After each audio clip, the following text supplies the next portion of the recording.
Hey friends, welcome back to the Chris Chow Show, where I talk about investing, saving money, and personal finance. In today's video, we're going to be comparing industry super funds and retail super funds. But before we get started, make sure you contribute to this video by smashing the like button. This will help me out tremendously, and more importantly, it's completely free to do. Industry super funds started popping up back in the 1980s and were originally created to help provide retirement savings for workers in specific industries such as construction or retail. That's why a lot of industry super funds have names that are related to that industry. For example, there's Host Plus, which is for hospitality workers, or Legal Super for lawyers.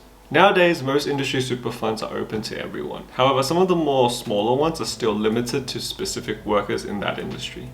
Let's go over the main features of an industry super fund. Number one, they are not-for-profit and run only to benefit members. Number two, they generally have low to medium fees. Number three, they generally have limited investment options. Number four, they offer little to no financial advice. And number five, they don't pay commission to financial advisors or planners. When we talk about industry super funds, a lot of people have an image of this symbol, or those ads with people cupping their hands like this.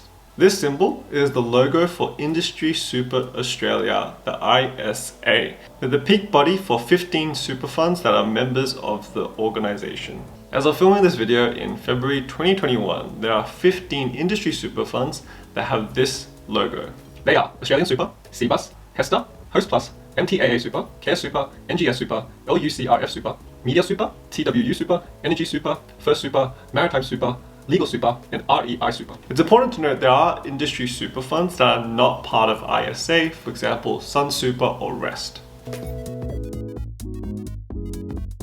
Now, let's switch over to retail super funds. Retail super funds are owned by financial institutions such as banks, insurance companies, and wealth management firms.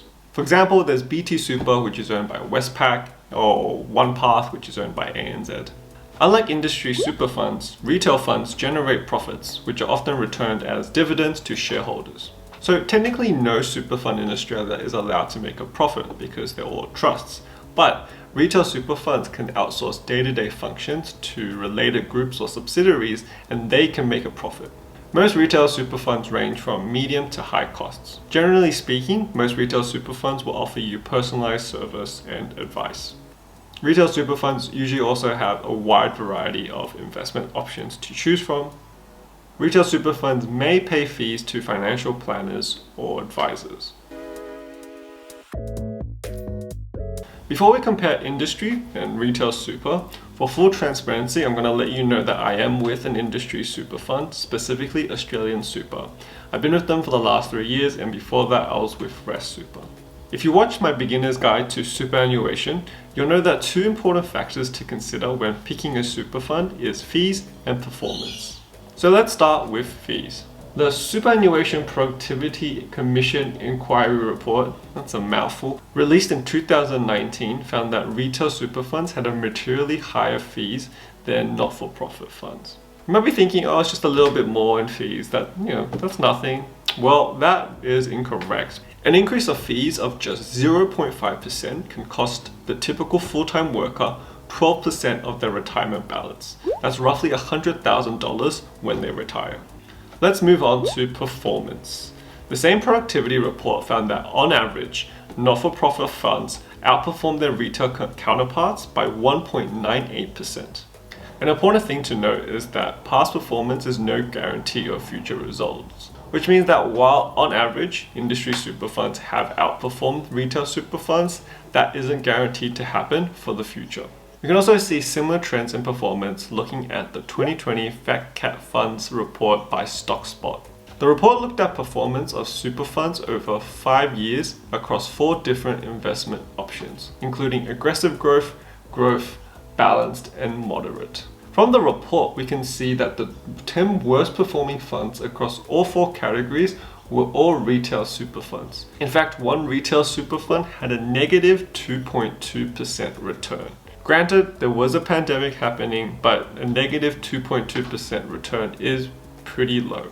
So you're probably wondering, why would anyone want to pick a retail super fund if they on average have higher fees and less performance? Well, retail super funds do offer more investment options as well as a personalized financial service. In addition, some retail super funds do in fact outperform their industry counterparts.